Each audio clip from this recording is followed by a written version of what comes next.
Today I'm going to talk a little bit about addiction, and this is for hypnotherapists and their subjects, their clients, who are working with addiction. Now, when most people hear the word addict or think about addiction, they kind of recoil from it, which is understandable.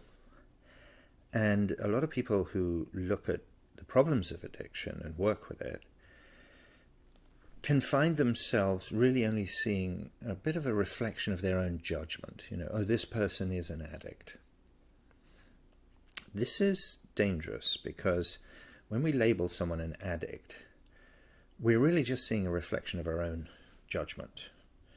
We sort of need to be able to look past that, or drop that judgment entirely, ideally, and think about the person rather than the problem. That's the first step to getting past the preconceptions that society has taught us to really place on people who are struggling with substance or behavioral abuses. Now, when I say behavioral addictions, when I say behavioral addictions, what I'm really talking about is things like pornography addiction or perhaps gambling. In other words, it's not a substance, but it does fall within that definition of addiction that we use. Now, we tend to think of addiction in hypnotherapy terms as a compulsive behavior or use of a substance that is damaging to the individual. It's good to have a definition like that in the background because it does help us actually understand what an addiction is. Now, one of the difficulties with discussing this is that there really are no absolutes, either with addiction or frankly with hypnotherapists. There are some people who will say hypnotherapy does not work with addiction, and they'll go to their graves believing that. Equally, some hypnotherapists will claim they can stop someone doing anything. Well, while that may be true, and it may or may not, but while it may be true, certainly when one's working with some substances, that may not be the right approach to actually resolving the issues. Now, the truth is somewhere in the middle. For some people, hypnotherapy is really a good solution for an addiction issue. And there are some hypnotherapists who will be very good at working with addiction. And there will be some hypnotherapists that really don't have any success with it at all. I could talk at length about that and also the dangers associated with it, but perhaps that's for another time, another video. But while we deal with the idea of using hypnotherapy for addictions work, I think it's very important that it's really the relationship between the therapist and the subject that's really going to decide whether this is going to work well. I think after 14 years of working with addictions clients, I've picked up a thing or two, and my experience certainly helps. But at the end of the day, it's really the rapport that exists between the two people in the room in this. And it's really not just a case of, oh yes, this hypnotherapist has good rapport with me, we've got the person in hypnosis. Actually, the hypnosis aspect of this is almost the smallest part. It's a bit of an iceberg, right? So the 90% that you don't immediately see is the important part. Now, what I mean by that is that it's really about understanding the clients. The therapist needs to build an understanding of the wider aspects of the client's life. Obviously, the use of any particular substance, understanding that substance, understanding the frequency and the intensity of that use is all very important. However, really figuring out why the person uses it is the key to this, which does take time. There's things one needs to know about the client's life, their family, the type of work they do, their support systems. All of these things are going to play into whether this is going to work or not. It's important to understand the client's aspirations. Now, these are going to have to go beyond, I want to get clean. Saying I want to get clean is great, and that's wonderful, but it is actually an example of the client allowing themselves to be defined by their addictions. So one has to go much deeper than that. It's more about understanding who the person really is and who the person really wants to be. Understanding why the addiction is in place requires the therapist to examine their client's past in detail. There will likely be events or circumstances that have created the need for a tool to manage how they live. It's tempting to think of this as some trauma, which implies that it's actually an event. Now, while that may be the case in many instances, it could also be a cumulative effect of a long-term situation over many years, which eventually simply becomes too much to deal with. So there's actually not a single trauma event, but it's something which has built over years. Now, this could be long-term emotional abuse. That's quite a good example, where eventually the person just says, I cannot manage this anymore. I cannot manage the way my life is anymore. And they look for a way to, well, a tool to use it. But to some degree, it's a tool to use to affect this. But to some degree, it's also checking out. Many people have described the use of heroin as being wrapped in a nice warm blanket and safe and comfortable and happy. Well, for someone who's gone through many, many years of absolute misery, it's not entirely surprising that they might look for something which would produce a result like that. And one very good example, actually, which I worked with, was a nurse who'd worked in the emergency department for years, and quite out of the blue she developed an opioid addiction. Now, she had absolutely no previous experience or no previous history of drug abuse whatsoever, but after so long, she simply needed some other way to manage her life. Now, an addiction is not always what it seems. There are uses of substances which can look like one thing, but actually are something else entirely. An example which I came across was of a professor in a university who started using heroin.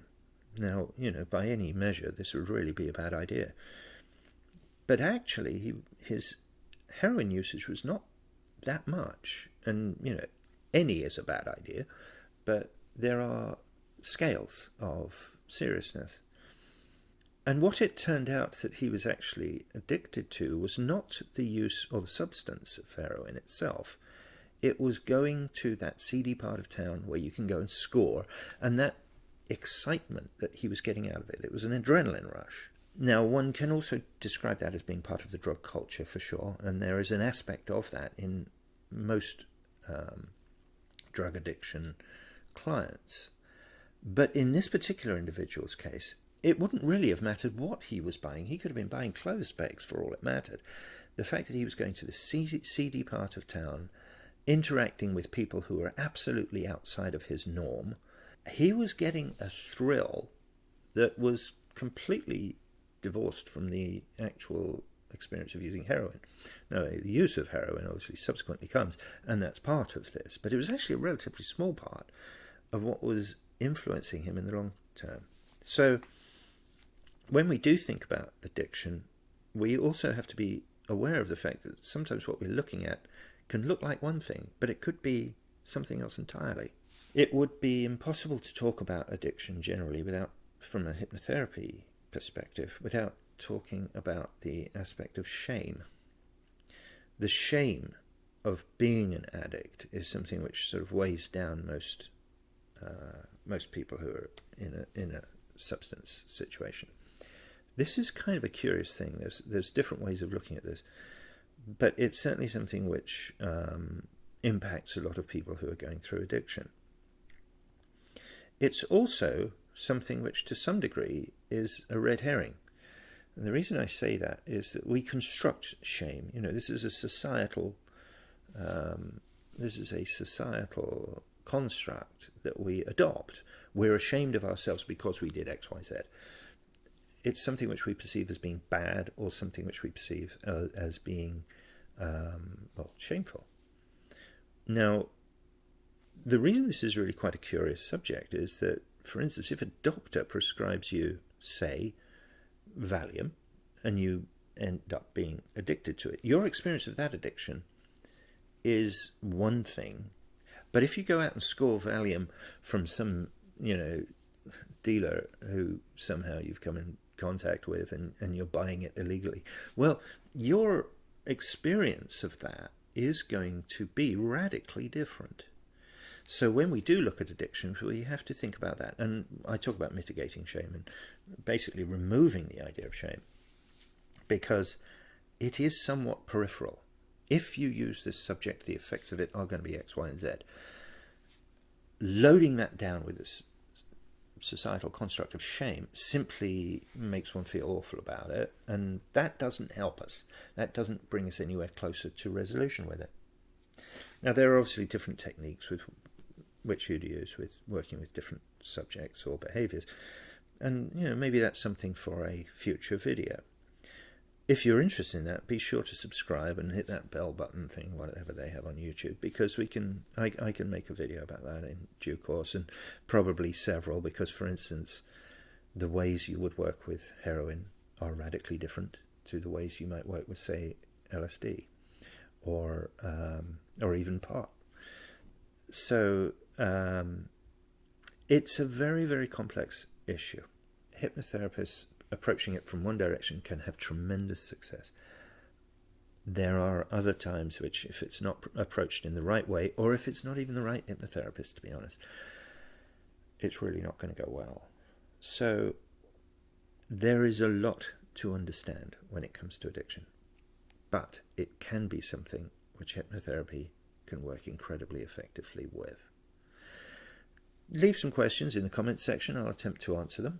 And these days, with the whole COVID situation, I'm not doing a whole lot of shows, so I'm very happy to do a few videos about working with various different subjects. And addiction is obviously a specialty of mine, so it's something which I can talk to people about at length, hopefully not boring you to death. And yeah, during the COVID period, we have seen an uptick in the number of people who are asking for help with addictions, because people are more isolated, they're more left to their own devices, and unfortunately sometimes that goes into a more difficult place. So be sure to ask questions if you're curious about this subject, and I will be making more videos on this subject and various others to do with the therapeutic aspect of hypnosis in the future. My name's Rob Hadley, and you can always reach me through my email address, vanbc1963@yahoo.com.